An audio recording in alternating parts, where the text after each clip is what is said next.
ఇంకొకటి సార్ నిన్న చంద్రయాన్ పంపించారు కదా! హ్మ్. హ్మ్.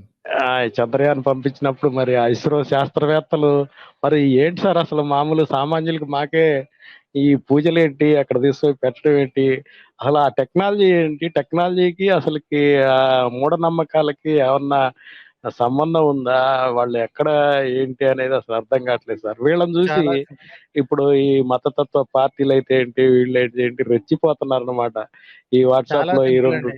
ఆ! దాని రీ హ్మ్. దాని రీజను దాని దానికి సమాధానం, దాని రీజన్ చాలా సింపుల్. అయితే నేను గూగుల్‌లో ఇస్రోకి చూసా సార్ దీన్ని. చూస్తే మన హ్మ్. దగ్గరే గాకుండా అసలకి నాసాలో గూడా ఇలాగే ఉంది. వేరే ఎవడు వేరే లేడు. దేశాల్లో గూడా లేదు సార్. ఎక్కడ వాళ్ళు లేదండి. వాళ్ళు చంద్రయాన్ మీదకి పోయేటప్పుడు మన రాకేష్ అదే ఆయన హ్మ్. ఎవరి పేరో చెప్పారండి. ఆ టైర్‌ల మీదంట మూత్రం పోసి ఎక్కుతారట. అది నమ్మకమట. ఒక చోట అమెరికాలోనేమో పల్లీలు తింటారంట. ఇట్లా రకరకాలుగా వచ్చినాయి. అసలు నాకు ఏంటిది అనిపించింది సార్ అసలు. వాట్సాప్‌లో వచ్చిందంటే అది దొంగ వెధవలు ఆ! చేసే అబద్ధపు కథలండి. ఇట్లాంటి ఆ! పిచ్చి వేషాలు చేస్తే ఇది ప్రపంచం అంతా ఇప్పటికి తెలిసిపోయి అందరూ తిట్టేవాళ్ళు.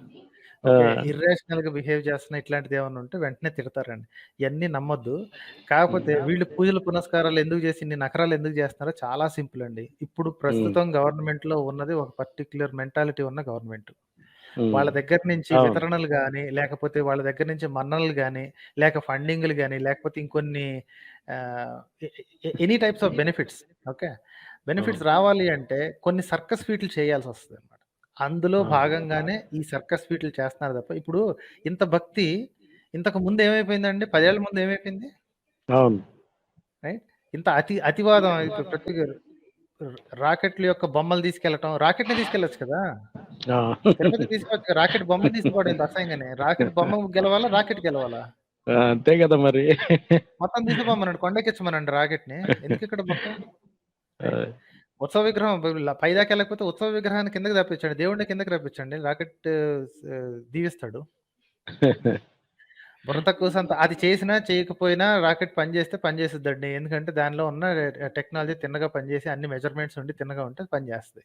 ఉండబట్టేగా సార్ పోయింది. అక్కడి దాకా బాగా పోయింది. మనం ఎంత గొప్పగా అసలు పోయినసారి 2లో చంద్రయాన్ 2 నిర్వహించారు. కొద్దిలో మిస్ అయింది తప్పితే దాని ఫలితాలు చూసుకొని ఆ ఫెయిల్యూర్‌లోంచి ఇప్పుడు మళ్ళా కొత్తగా దాన్ని ఎగ్జాక్ట్. టెక్నాలజీ అభివృద్ధి చేసుకొని పంపిస్తున్నారు.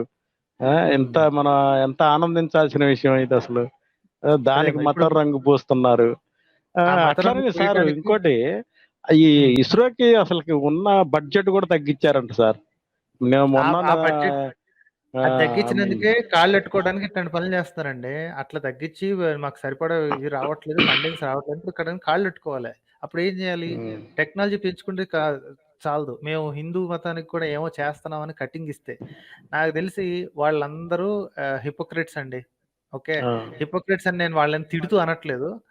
వాళ్ళకి ఆహ్, దిక్కు లేక చేస్తున్నారు ఈ పని. ఆ! నిజంగా అంత భక్తులైతే నేను అనుకోను. బుర్రున్నోడు ఎవడు ఇట్లాంటి పిచ్చి పనులు చేయడు. ఓకే. వాళ్ళెందుకు జేస్తున్నారు అంటే, ఒక పర్టిక్యులర్ మెంటాలిటీ గల ఉన్న ఒక పార్టీకి, ఒక ప్రభుత్వానికి వాళ్ళకి ఏదో ఒక మెసేజ్ ఇచ్చి, బాబు మేము సైన్సే గాదు, మతానికి కూడా ఎంతో కొంత చేస్తున్నాము. జనాల్ని కాస్త ఊపందిస్తున్నాము. ఆహ్, అని ఫీలింగ్ తీసుకురావడానికి మాత్రమే ఈ సర్కస్ ఫీట్‌లనండి. సార్ ఇంకో దురదృష్టం ఇప్పుడు దీన్ని ప్రైవేట్ చేస్తారంటండి. ప్రైవేట్ సంస్థలు జొరబడుతున్నాయంట ఇస్రోలోకి. చూడండి కానివ్వండి. నో అసలెంత ప్రాబ్లమ్. దారుణంగా ఉంటదో. ఆ!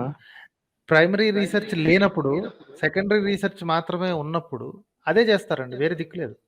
అట్లా ప్రైమరీ కాదు సార్. రీసెర్చ్ ఎప్పుడైనా సరే గవర్నమెంట్ ఇప్పుడు చేస్తే ఎంత మంచిగుంటది సార్ అసలు.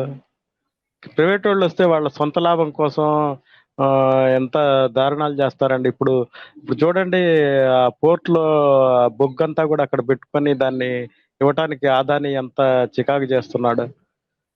అది అది మరి చట్టం చూసుకోవాలి గదా! అట్లాంటి పనులు ఇప్పుడు ప్రైవేట్‌కి కొన్ని అదే ఇచ్చి ఇది అండి. చేసినప్పుడు గవర్నమెంటు ప్రైవేట్‌కిచ్చేసేవరకి ఇప్పుడు అక్కడంతా ఘోరం జరుగుతది చూడండి.